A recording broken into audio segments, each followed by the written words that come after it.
The black SUV that shouldn't have been stopped. Highways are predictable places, straight lines, steady speeds, and the quiet hum of engines following the same unwritten rules. But every now and then, something breaks the pattern. Something steps out of the ordinary and turns a normal day into a memory people never forget. That's the heart of today's story. Imagine a quiet stretch of highway just outside the city. Police officers doing routine checks, nothing unusual. Then, a black SUV. Sleek, tinted, moving with an energy that almost feels too controlled, comes rolling toward a checkpoint. It looks like any other luxury vehicle. No flashing lights. No suspicious maneuvers. Just, ordinary.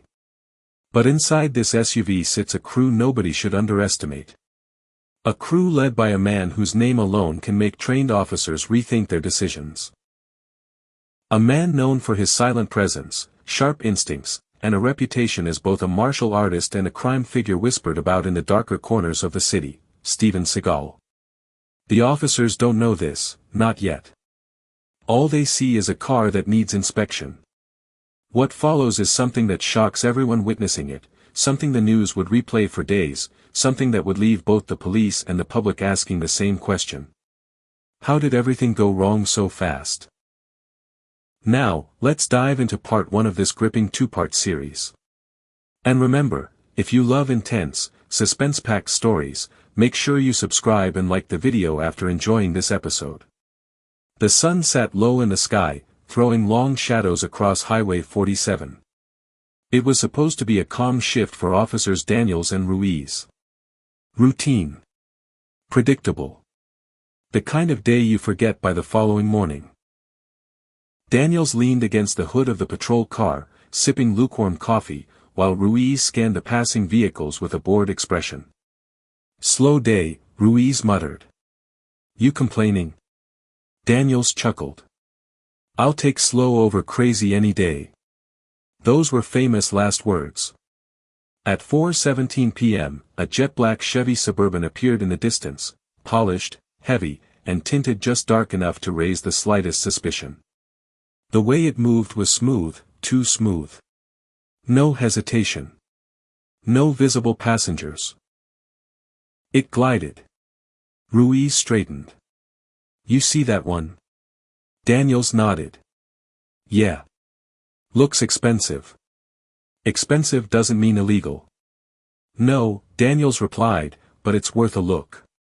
As the SUV approached, Daniels raised his hand, signaling it to stop. For a moment, it seemed like the vehicle might ignore them. But then, at the very last second, the brake lights glowed a deep red, and the vehicle rolled to a slow, deliberate stop. Ruiz walked toward the driver's side window. "Afternoon, sir." "Routine check. I'll need to see." The window lowered just an inch, no more. From inside came a calm, steady voice. "Is there a problem, officer?" Ruiz frowned.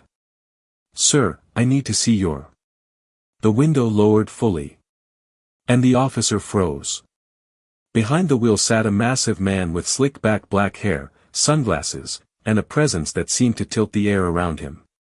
Even sitting still, he radiated control. Ruiz knew the face. Everybody knew the face. Steven Seagal. Ruiz's voice cracked. Mr. Seagal. You're the driver." Seagal didn't smile. "That's right. And, the passengers?" The actor-turned-crime figure tilted his head slightly. "Associates. Is there an issue with that?" Daniels sensed Ruiz's hesitation and approached the vehicle. "Sir, we didn't expect you. It's just a routine check." Seagal leaned forward, resting his hands on the steering wheel. "Routine is good. But routines can become dangerous if the wrong people get nervous." The tension was subtle but unmistakable. Daniels swallowed hard. "We just need your license and registration, sir." Seagal glanced at the rearview mirror. Something shifted inside the SUV. They couldn't see the passengers, but the movement was clear. Controlled. Synchronized. Ruiz whispered, "Daniels, something's off." But Daniels held firm. "Sir, the documents, please." Seagal slowly reached into his jacket. Ruiz's hand drifted toward his holster. Seagal paused, eyes flicking toward Ruiz's movement. "Relax, officer. If I wanted trouble, you'd know." He withdrew the documents and handed them over calmly. Nothing aggressive. Nothing illegal. But Ruiz could feel the wrongness in the air. Like a storm waiting for a spark. Daniels walked back toward the patrol car to run Seagal's information. Ruiz remained, although every instinct told him to back away. "Where are you headed?" Ruiz asked. "Business," Seagal replied. "What kind?" Seagal turned his head slowly. "The kind that doesn't require conversation." Ruiz felt goosebumps roll down his arms. Inside the car, Daniels typed into the system. The first alert appeared instantly. Daniels froze. "Oh no. Ruiz, we've got a problem." Before he could finish, a second message flashed. "Approach with caution, known affiliates suspected of armed mobilization." Daniels stared at the screen, pulse rising. "Why today?" Ruiz called out, "Everything good?" Daniels stepped out of the patrol car. Mr. Seagal, could you step out of the vehicle?" That's when the highway fell silent. All sound seemed to stop. Even the wind paused. Seagal didn't move. Didn't blink. His passengers remained unseen. "You want me to step out," Seagal repeated slowly, "in front of all these drivers watching, and risk starting something you cannot finish?" Daniels stood his ground. "Sir, I need you to comply." Seagal exhaled quietly. It wasn't anger. It wasn't fear. It was something much more dangerous. "This," he said softly, "is a mistake." Ruiz tensed. "Sir, please." Suddenly, the back doors of the SUV opened. Two tall, heavily built men stepped out, calm, unarmed, but unmistakably trained. They didn't make any aggressive moves, yet their presence alone felt like a warning. Daniels instinctively reached for his radio. "Dispatch, we need." One of Seagal's men raised a hand. "Officer," he said calmly, "we don't want trouble." "But you're stopping something that cannot be stopped." Ruiz stepped back. "Everyone stay calm." Seagal finally opened his door and stepped out. Not in a rush. Not in anger. Just slow, deliberate control. The world seemed to tilt. Cars slowed in both directions, drivers staring. Phones lifted. People began recording. Seagal towered over Daniels. "You want to arrest me," he said quietly. "But before you do, you should know something." Daniels stumbled over his words. What?" Seagal leaned in close, lowering his voice. "Someone far more dangerous than I am, is following us." Ruiz's eyes widened. "What does that mean?" Seagal turned toward the horizon. And that's when they heard it. A low rumble. Growing louder. Coming fast. Daniels looked down the highway and felt his stomach twist. A convoy of matte black vehicles, 6, maybe 7, sped toward them. Ruiz whispered, "What is that?" Seagal spoke without turning his head. "That is the reason you should have never stopped my car." The SUVs accelerated, fanning out into a formation that looked far too organized to be random. Daniels stepped back. "Everyone move." The approaching convoy didn't brake. Drivers on the highway screamed and swerved. Ruiz grabbed the radio. "Dispatch, this is Unit 47, we need emergency backup now." "This is." Seagal faced the two officers. "You have 10 seconds. "For what?" Daniels shouted. "To decide whether you want to be part of this story." The convoy drew closer, too close. Or get out of the way. The roar of engines filled the highway as the lead vehicle swerved sharply. And then the world exploded into chaos. Engines thundered like a stampede as the convoy of matte black vehicles rushed toward the police checkpoint. Officer Daniels grabbed Ruiz by the arm and pulled him toward the patrol car. Get behind cover. Ruiz dove behind the front bumper while Daniels struggled for one more second to understand what was happening. Steven Seagal didn't flinch. His men didn't panic. It was as if they had been expecting the convoy all along. The lead vehicle barreled forward, then, at the last possible second, swerved sharply, missing Seagal by inches as it spun into a sliding stop that kicked dust and gravel into the air. The other vehicles fanned out, creating a wide ring around the first SUV. It wasn't an attack. It was a takeover. Ruiz's voice trembled. Who are these people? One of Seagal's men answered calmly, the ones we've been avoiding. The doors of the lead matte SUV opened. 5 figures stepped out, dressed in dark tactical clothing, not police, not military, but something in between. The leader stood at the front, tall, broad-shouldered, and commanding. His name was Cade Mercer. Whispers of him existed in security circles, in intelligence briefings, in rumors nobody could confirm. A strategist. A hunter. A man hired only when a situation was beyond normal control. He locked eyes with Seagal. "Steven," he said, voice steady. "You weren't supposed to leave the city." Seagal crossed his arms. "You weren't supposed to follow me." The air grew heavy. Cade stepped forward, ignoring the 2 terrified officers. "Turn around. You know what deal you broke." Ruiz peeked around the patrol car. "Deal? What deal?" Seagal didn't answer instantly. Instead, he walked toward Daniels and Ruiz. "You two got dragged into something you shouldn't be part of," he said calmly. "Now listen carefully. You need to move your patrol car, slowly, backward. Then leave. Do not draw your weapons. Do not call this in." Daniels shook his head. "We can't just leave. We need to de-escalate." "This isn't a situation you can de-escalate," Seagal replied. "This is a situation you survive." Cade Mercer lifted a hand, signaling his team to hold position. "Steven," he called out, "you've run long enough. Step away from the officers and come with us.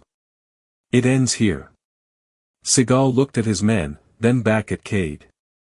"It only ends," he said slowly, "when the truth comes out." Cade's jaw tightened. "There is no truth. Only consequences." He stepped closer. The officers tensed. Seagal's team shifted. But Seagal raised a hand, telling his men to stay calm. Daniels finally spoke up, voice cracking, "Please, everyone, just stop." Cade glanced at him. "Officer, this is not your fight." "Maybe not," Daniels said, "but this is our highway." That made Cade pause, just for a second. Then Seagal added, "And your highway is exactly why you should let these officers walk away." Cade exhaled through his nose. "I'm not here for them. I'm here for you." Seagal stepped forward until he stood only a few feet away from the convoy leader. "You chased the wrong man," Seagal said. "I wasn't running. I was protecting something." Cade gave a humorless smile. "Don't twist the story. You took something from us." Ruiz whispered, "Something? Like what?" This time, Seagal answered without hesitation. "Evidence." Daniels frowned. "Evidence of what?" Cade cut in sharply. "Don't tell them. You're dragging civilians into a classified chain." But Seagal ignored him. "These men," he said, pointing at the convoy, "are part of a covert cleanup unit. They erase problems. Not fix them." Cade's expression darkened. "That's enough. No, Seagal said, voice rising slightly, what's enough is the corruption behind your mission. And I'm done playing along. Ruiz blinked.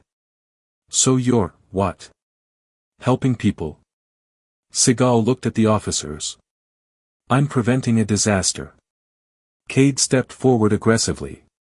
His team tightened formation. You're lying, he growled. And you know it. Seagal finally opened the back door of the SUV, something he had avoided doing until now. Inside, sitting silently with fear in her wide eyes, was a young woman. Early 20s. Hooded sweatshirt.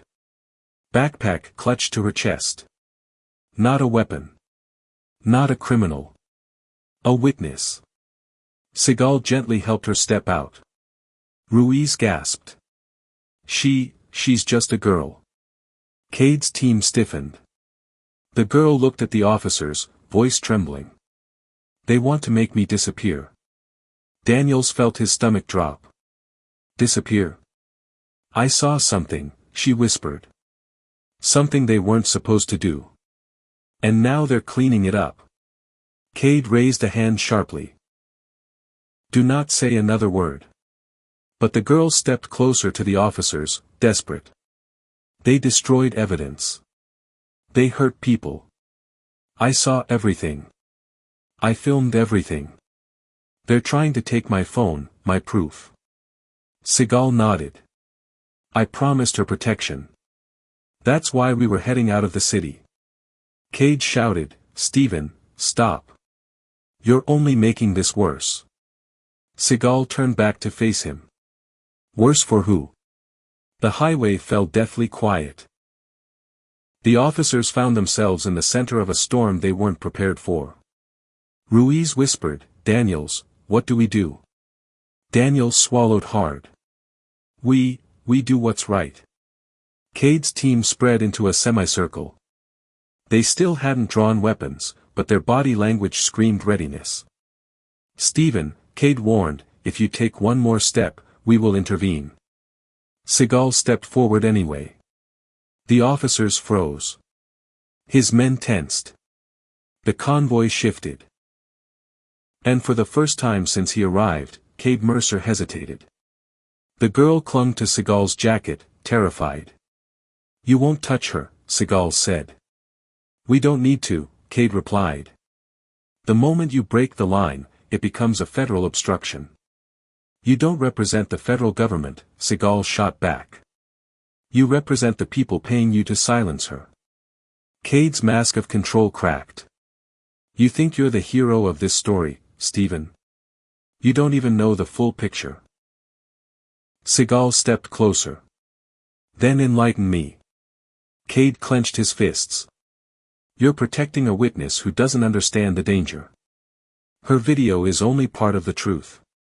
The people she exposed, they don't just want her silenced. They want control over the entire operation she uncovered. Ruiz whispered, Operation, what operation? Cade looked straight at Daniels and Ruiz. You're out of your depth. If either of you take her side, you'll be in danger too. Daniels hesitated. Ruiz hesitated. The girl shook her head rapidly. Please, don't leave me with them. You don't understand. They're not here to bring me in.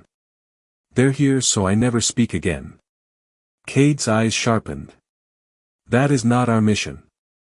Seagal countered, but it is your employer's. The standoff thickened like smoke. Then, a siren wailed in the distance. Back up. Daniels had called before everything escalated, and now the cavalry was finally approaching. Cade turned toward the sound with frustration. You shouldn't have called them. Daniels squared his shoulders. You're threatening people. We had no choice. Cade faced his team. We need to leave. Now. One of his men protested, but the girl. We're out of time, Cade snapped. Seagal stepped in front of the girl protectively. Cade pointed at him. This isn't over. It never is, Seagal replied. The tactical unit retreated toward their convoy. Doors slammed. Engines roared back to life. Before leaving, Cade lowered his window and spoke across the distance. "You think you saved her today? You only bought time. They'll still come after her, and after you." Seagal didn't blink. "Let them come." The convoy sped away, disappearing down the highway. Silence fell. The girl collapsed to her knees, shaking with relief. Daniels and Ruiz stared at Seagal. "What now?" Daniels asked. Seagal looked down at the girl, then at the officers.